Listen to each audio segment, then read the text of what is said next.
Hey, Loreno.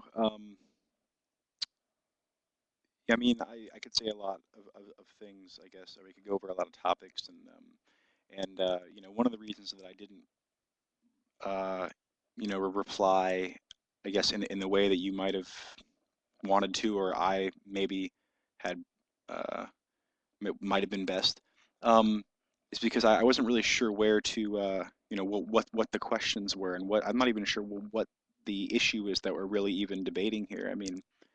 Um, it started off, I guess, as just me noting a particular, um, a curiosity that, someone's physical, muscular joint health, bone health, their health in the physiological, anatomical sense, in the functional sense, can you know, declines, um, as time goes by. Their intellectual capacities will decline as time goes by, but moral moral character, whatever that means, good, being a good person or a bad person, or being impatient or what have you, however, your disposition, your not an unchanging and constant anything by any means, but as far as a general aptitude or you know Heidegger would talk about moods. As far as that goes, there, ontically we say that certain people are shy, and certain people are ill-humored, and certain people uh, they have certain dispositions, certain ways of acting, and we get to know them. And so you say, don't do that to so and so because they'll be really upset, or yeah, do this because they'll Jim will totally love, he loves he, somebody like Jim can take a practical joke and somebody else can't.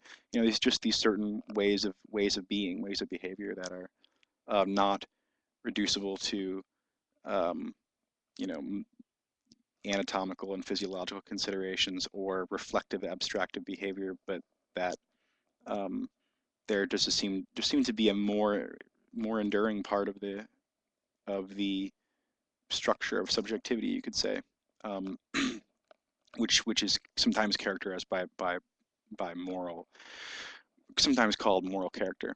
Anyway, um, I mean, you had talked about in the last video, you said, I should sum it up, but there's so much stuff that it would be so difficult for me to sum it up because, I mean, it starts off talking about no self, about there being no real synchronic self, Hume, and a bundled notion of the self. Pascal, we have no fixed personality, even though I think that, or when you said that Pascal says that, custom is our nature, and that he's saying that we have no fixed nature or essence, but of course he is saying that custom is our nature. He is saying that we have a nature, it's custom. But I mean, yeah, I see where that's not a fixed nature essence.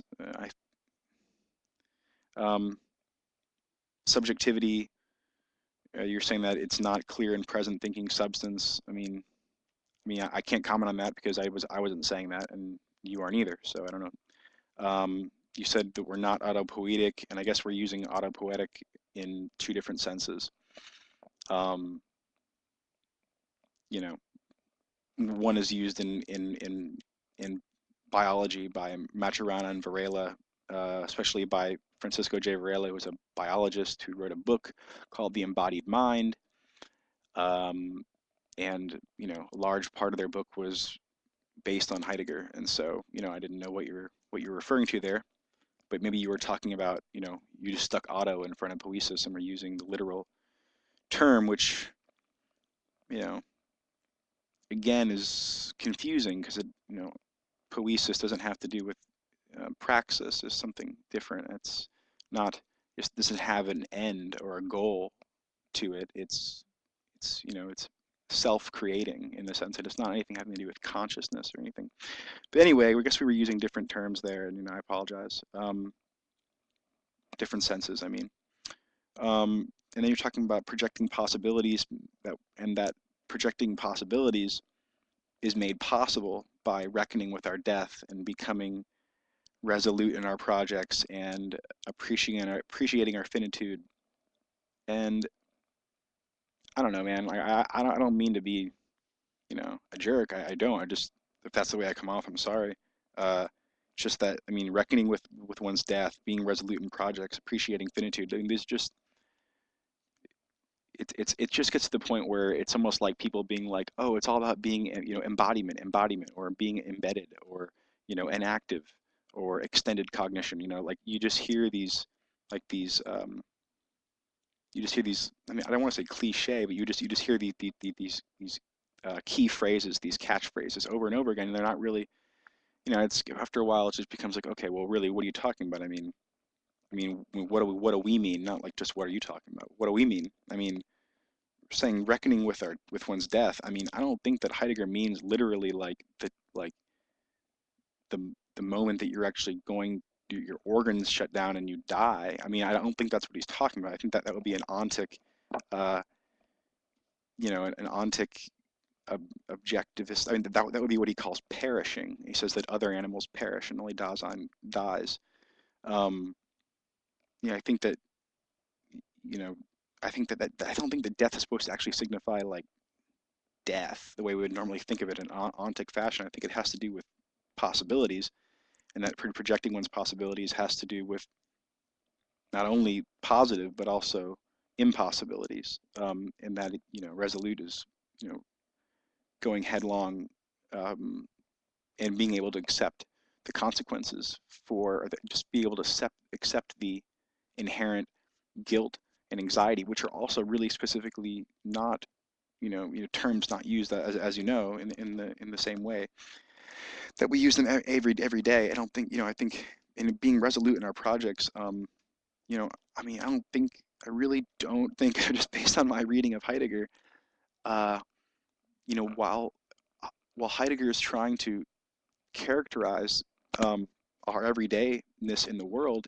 it's not like he's trying to characterize what it's like, but it's not like he's trying to say that, he's not trying to give some kind of like moral prescriptive. I mean, I'm not saying that you think this, but it just seems like it comes off when people are like, we have to, our projects, and we have to like become resolute in our projects. It seems like Heidegger is saying, Heidegger is the guy that's like, we are all addicted to progress for the sake of progress. And he says, that the scientific understanding is not an accident. He says that, it's, you, you just have, I don't, yeah, and I'm not gonna, it's such a long, complicated thing with Heidegger, but it seems like what he wants to stress is that there is a way or there is a relation to the world which Dasein has, which is not specifically pragmatic or economical. It's not about that. It's not about having a goal in mind already, and then which is what, and then taking the means that you have in order to reach that goal. I mean that, it's, I don't, I mean that's a part of what we do, but I don't think that's what he's trying to stress.